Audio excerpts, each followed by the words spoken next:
In this edition of Raise High at GW, Chris Caputo and Jimmy Patsos talk about the roller coaster ride of a season and an upcoming trip to Hawaii, while women's basketball grad student Jayla Thornton stops by to discuss spending her final collegiate season in Foggy Bottom. That and more on this edition of Raise High at GW. Chris and Jimmy, take it away. It was a double dip here at the Smith Center on Tuesday night as the women took on Wilmington, Delaware, and the men battled the Coppin State Eagles. Sights and sounds of those games coming up now.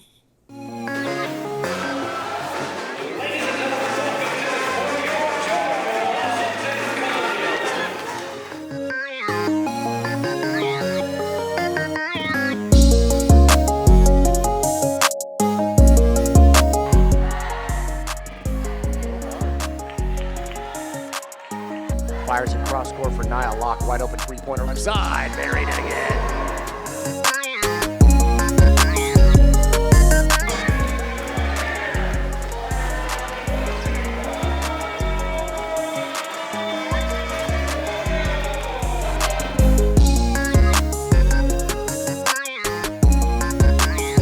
He knocks it away, BA10 gets it over to Maximus, back to Ricky Lindo Jr., highlight reel slam. Another chance to go double figures here. Yes, finish that. Bishop does! And one for George Washington. And we're here with Coach Caputo. Coach, I know it was a tough week. You went to Radford. Okay, that's not an easy place. That's not an easy trip to make. No. And you battled a red-hot American University team in a rivalry game, which, by the way, I'm going to applaud you for playing. I mean that very seriously. Those games need to be played more. I know you want it to become a home and a home down the stretch, but what did you learn about your team? Well, I think Al McGuire used to say you're always one step from the street. We play South Carolina. He was a coach at Marquette for a long time.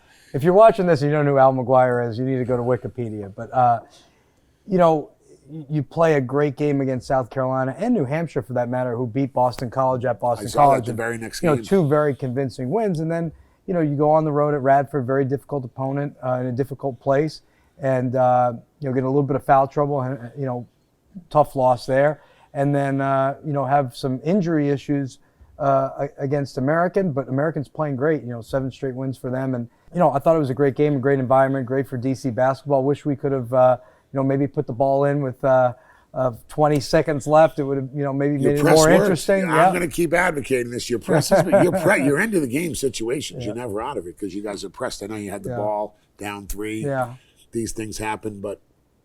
Injuries, look, we're in the D.C. area. The Wizards, Bradley Beal and Rui Hachimura, have not been playing. Yeah. They're coming up a little short. This is Kuzma and Porzingis playing well. You're no different. Hunter Dean can't play. Lindo gets out of a game when he hurts his hand against San Diego. You lose by these are 1 or 2 bucket games. The margin for most teams is so small, and yet everyone's also going through injuries as well, right? So, it's not an excuse. It's just a reality, and what you try to do is give your team a chance to win every night out, and I think for the most part we've done that to this point. Oh, I think you did. I liked how you started. EJ kind of gives you, I can tell, Maximus maybe gives you something off the bench. Samuels had a nice dunk.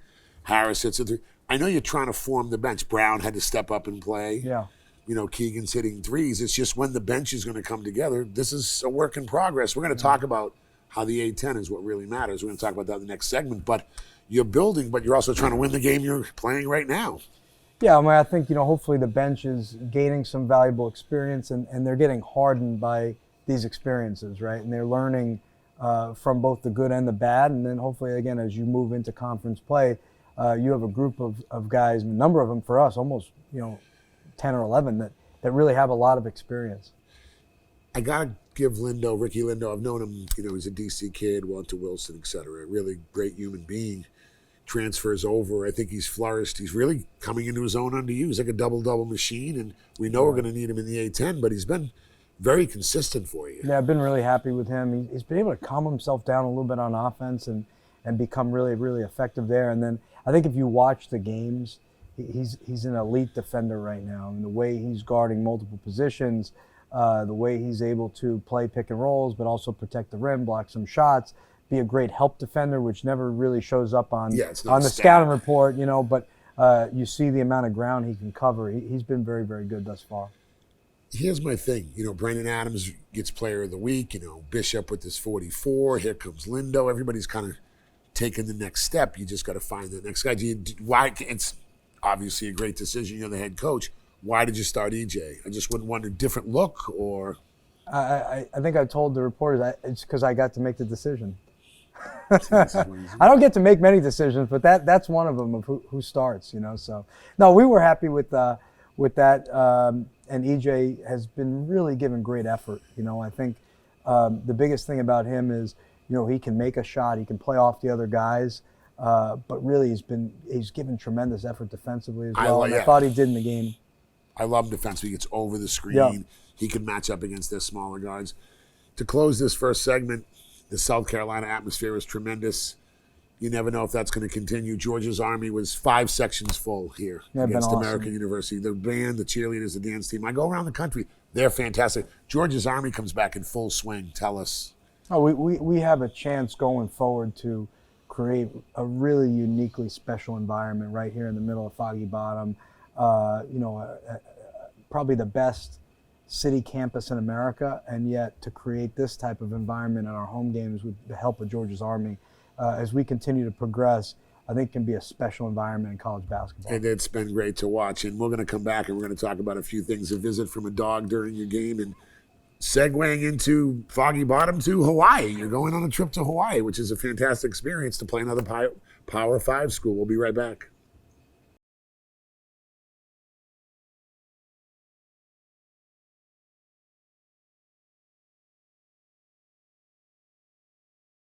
Seriously, like have you seen my silhouette? Sheesh, it's giving main character energy. Like grab the bag and start to fade. Our best flavors just got better. Truly Hard Seltzer.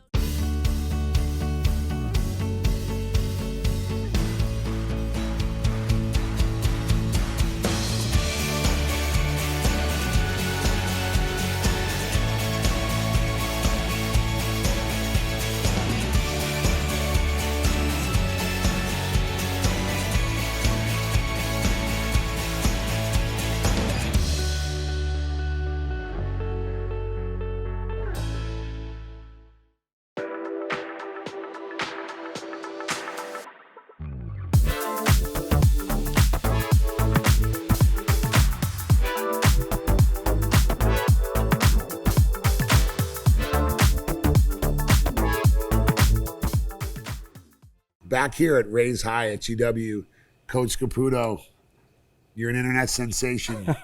I have a dog, Frankie, a Chihuahua, who watches the games. My wife said he was going crazy because a dog ran on the court. Next thing I know, I look over and there was a dog on the court. Yeah, we're dog people. I wasn't growing up, but my wife Julie is very much a dog person, so we've had a number of dogs. We have one now, Coco. He's from Korea, believe it or not. It's a long story. That's like a whole other show, probably, Dog to talk about lovers that. come to GW because that's authentic coming from Korea. But no, I wasn't scared at all because of my affiliation with several dogs. But some of the players and staff, I can't say the same.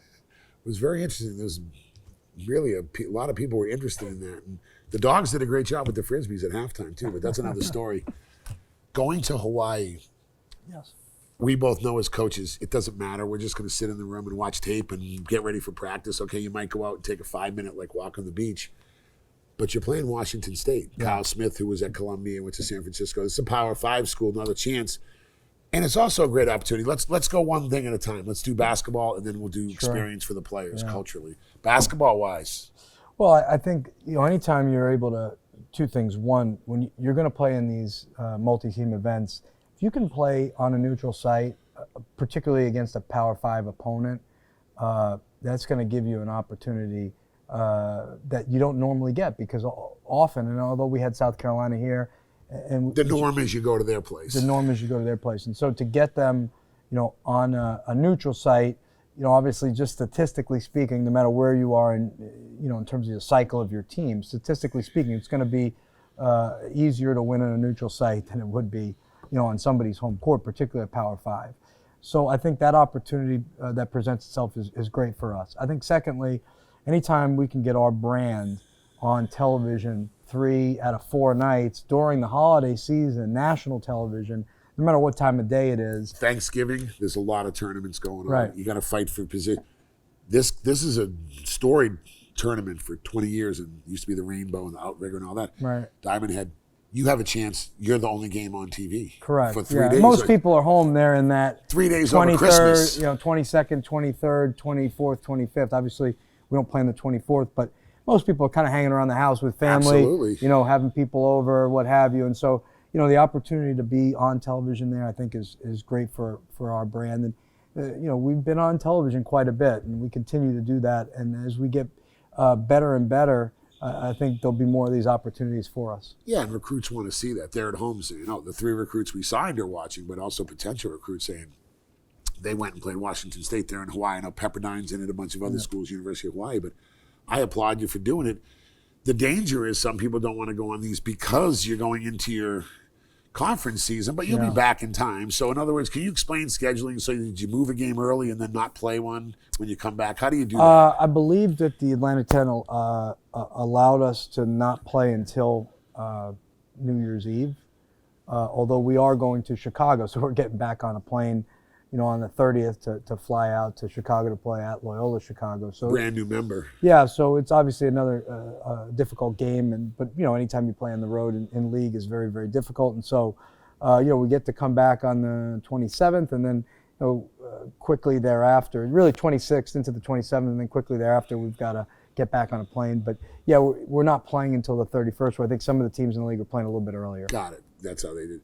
For the players and the families and stuff, Hawaii, it's a long way away, but I've been there several times. It's worth going. Yeah. Tell us about that. Yeah, I've been on the trip twice. I've been on the trip twice. So that, Same tournament, or did you go to Maui? Same tournament. Yeah, I've never been to Maui, but, you go to Pearl Harbor and check Pearl Harbor out.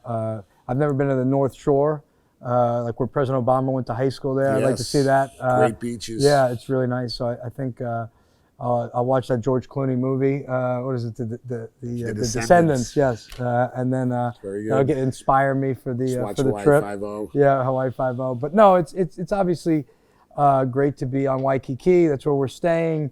Get that experience. There's a cultural piece to this, and then obviously great competition. The weather's great. When I was at Miami, the weather didn't make much of a difference, but it'll make a difference for a lot of the teams that are going out there. No, and it's the fans from Hawaii. They do come and support. Yeah, we've played Hawaii there twice, and it's been awesome. Yeah, they probably have the referees from around the corner too, but it's a great place to go and for everyone to see.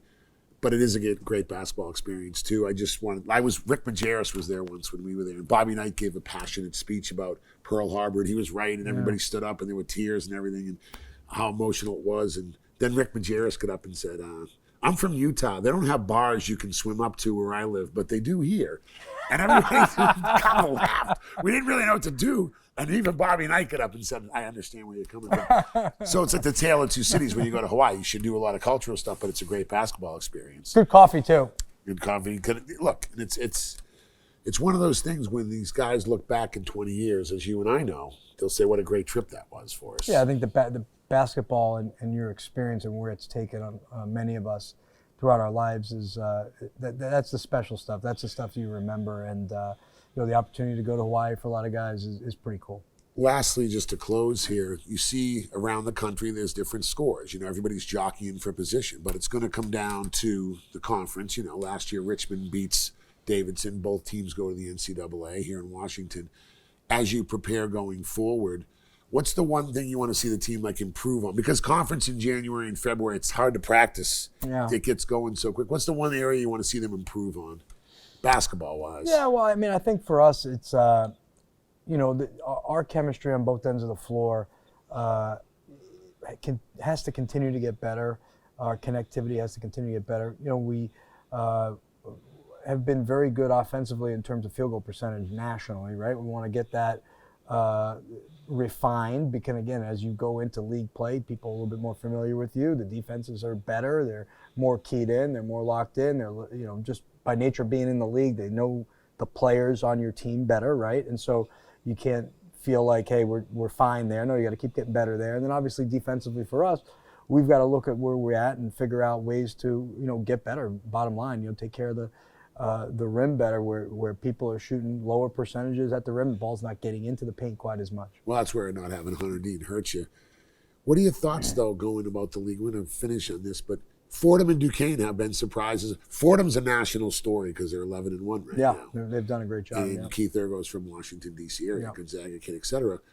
What's your thought? I mean, I think that it's always good when everyone in the league wins because that helps you. But are you, like, is that a surprise? It's a national story. I'm getting people buzzing me about, like, is Fordham for real? Duquesne's 8-2. Tell me your thoughts on that. Or do you not watch the league? I don't watch it that much, but I'm not surprised. We played Fordham last year. I thought they did a really good job when I was at Miami. And, you know, I think they have some returners, not everybody, but they do have some returners. They've added some guys. And so I think year two of, you know, even though Ergo's the new coach and he's doing a tremendous job, you know, he was there as an assistant last year. They started to install their culture and their style of play. And I think they've benefited from the continuity of having Keith there. Eddie Call, who's the athletic director, is a great friend of mine. We played I didn't know you knew him. We played Little League Baseball together. No yeah. way. So I like yeah, that. I went to my high school as well, so I've known him. He's done a really good job with the whole I've known him football for program, too. you know 30 years, and so you know, happy for them. And obviously, Coach Dan Pratt is a legend and a great coach.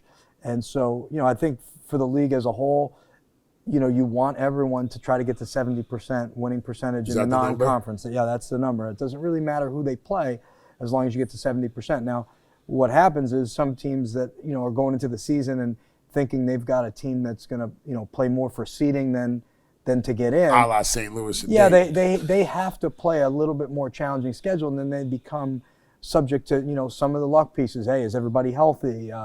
You know, all those things, and that becomes difficult. But certainly as a league, if you could get close to 70% or a little bit over 70% as a league going into league play, you've put yourself in good position. I'm not quite sure where we are, but that's from a philosophical standpoint. That's how that works for the multiple bids, because that's what you want.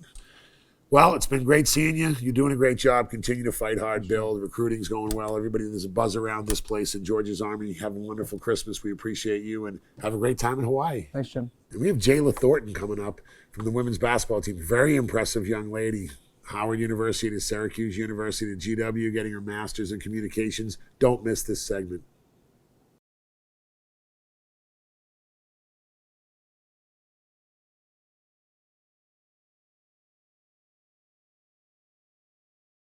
Make your trip monumental.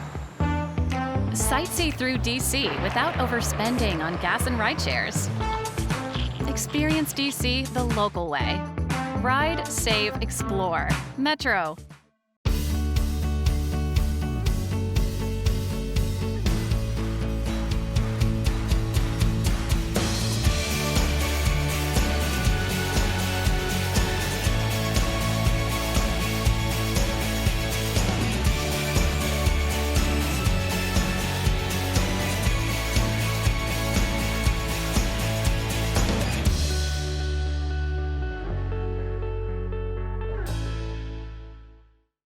Welcome back inside Raise High at GW. I'm Julian Coltree, and I have the absolute pleasure to be joined by a graduate student guard for the GW women's basketball team, Jayla Thornton. Jayla, how are you today? Welcome to the program. I'm good. Thank you for asking. Thank you. Absolutely. It's glad to have you on. You're somebody who's after my own heart because you're from New Jersey, which is the best state out there. I'm from New Jersey as well. So any chance I have to be able to name drop New Jersey, I'll always get the chance to put it out there.